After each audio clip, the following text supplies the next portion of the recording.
Alright, well, it's been 1 week since we did the swap, pageting if you will, where we swapped out strong hive location for a weak hive location.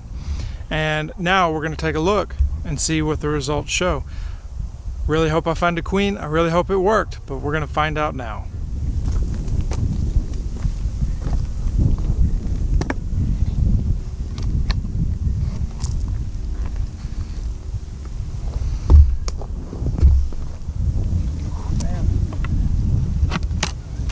Whoa! This thing is full of bees. Look for the queen. Wow, they're putting down wax on this brand new lid. Look, always look for the queen. I don't see her.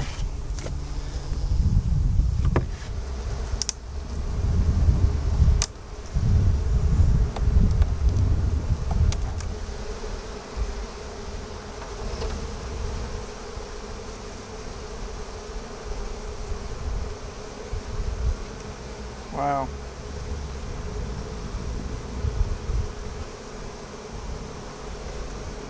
We've got a ways to go, but they're working it.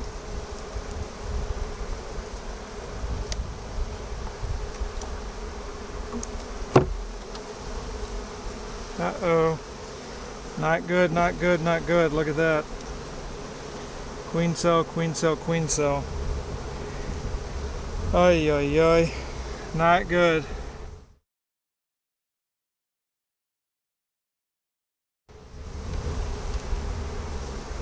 Looks like it didn't work. Looks like they tossed the queen.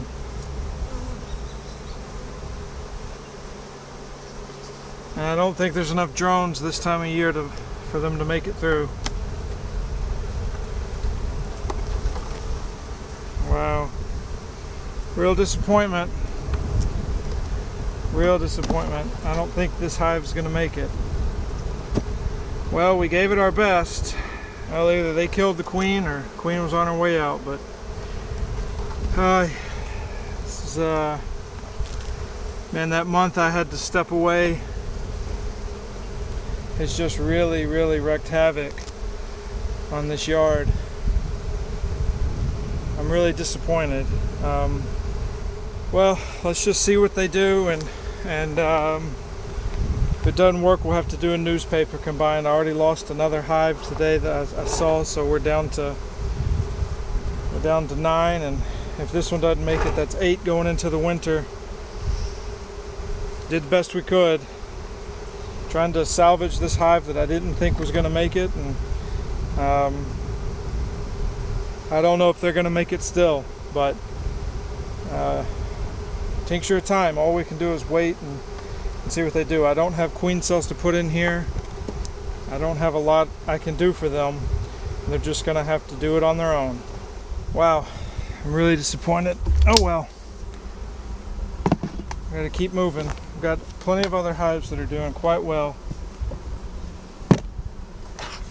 And those are the ones that are gonna get the focus now.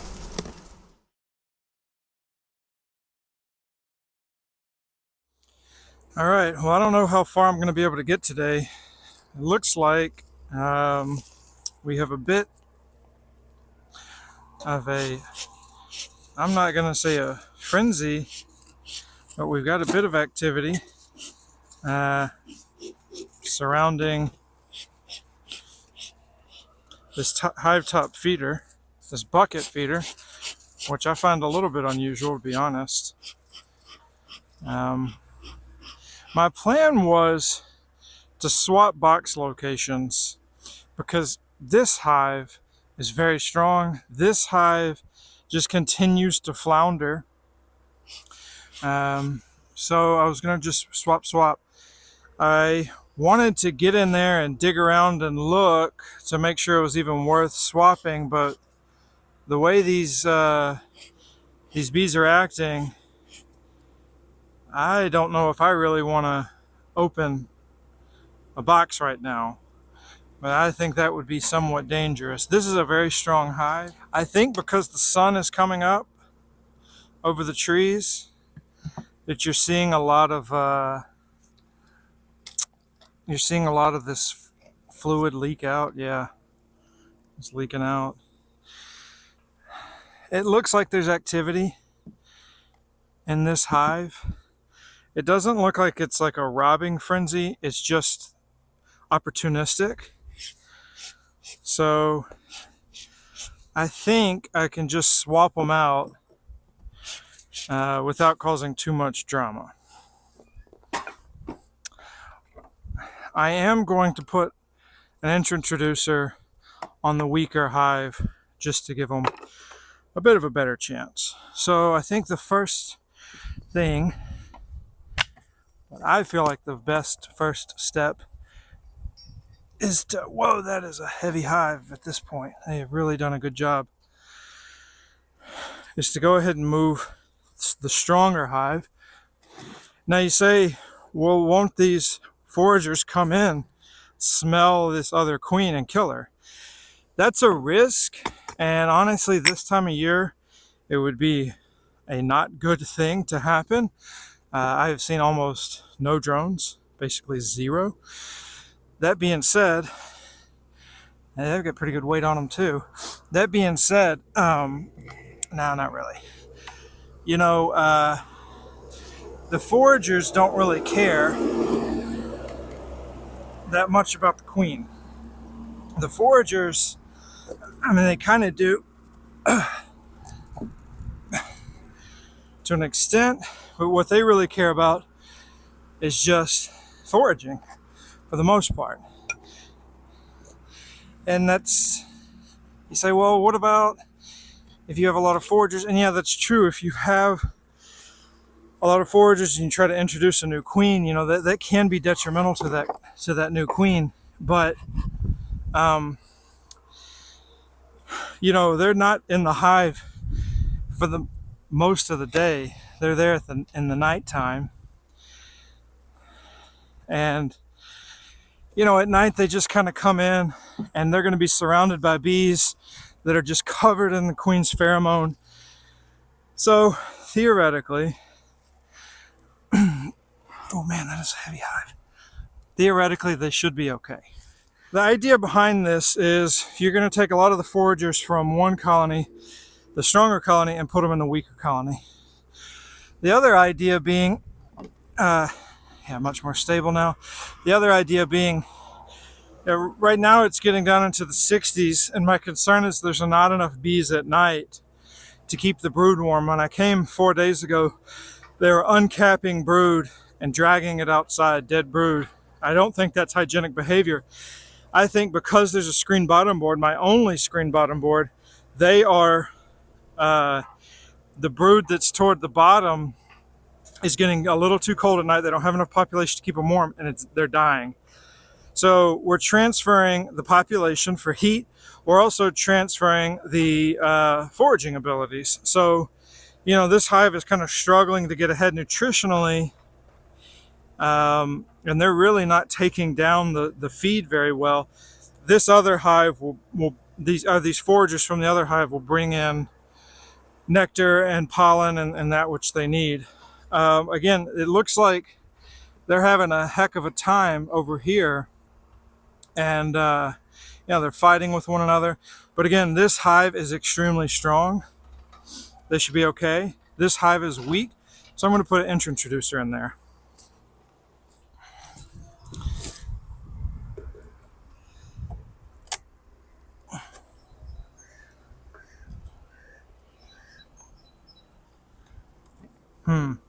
This introducer is 1/4 of an inch too big. Let's try another one. Now this one seems smaller. That's interesting. Very non-standard. Look, none of these are standard.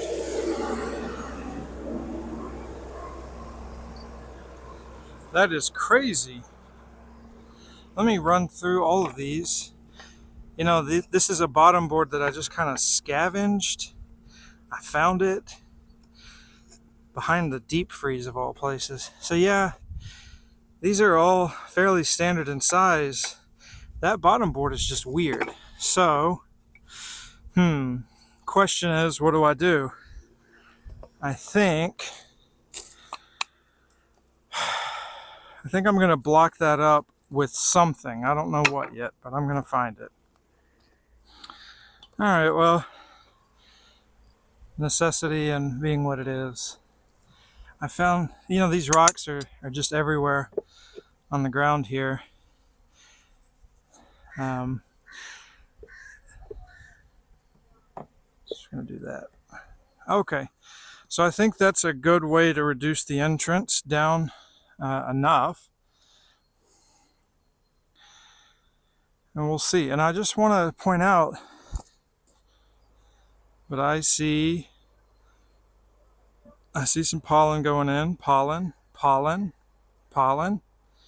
They're going in saying, oh, this doesn't smell like home, but they go in anyway. More pollen. So it's already working. They're bringing in pollen. I don't see any big battles happening at the front gate. And the idea is that some people say, well, all those foragers will go in there, they won't recognize the queen, they'll kill her. I don't see it. Man, this is really upsetting. I did not have any idea that these bucket feeders leak so bad. I think it's because these aren't super stable, or super level rather, and they really do leak. I don't like that. I don't see any way around it at this point, though. Now, this is the strong hive that got swapped for the weaker hive. And you can see that you've got foragers leaving, and you've got some coming. And you can also see that you've got a little bit of robbing type behavior, potentially. Bees are flying around the outside of these hives, looking for ways to get in. And so that is really just a good call for an entrance reducer.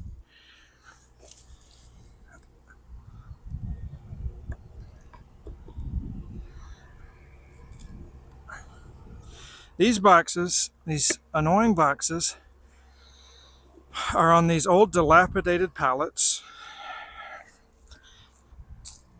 Is that a siren? Yeah, it's a missile siren somewhere in the distance, so fine. These old boxes, these dilapidated boxes, are very annoying. I think this is going to go ahead and be a good thing. Now, just right down, you can see this a couple pallets over. Nothing. Calm as a cucumber. Let's go around front. Look there. Just out doing their normal activity. You can see pollen coming in. Foraging activity. Right here, normal. It's already a reduced entrance. About as reduced as we're going to get it. But you can see over here, you don't really have these issues. This is an already reduced entrance. Calm as can be.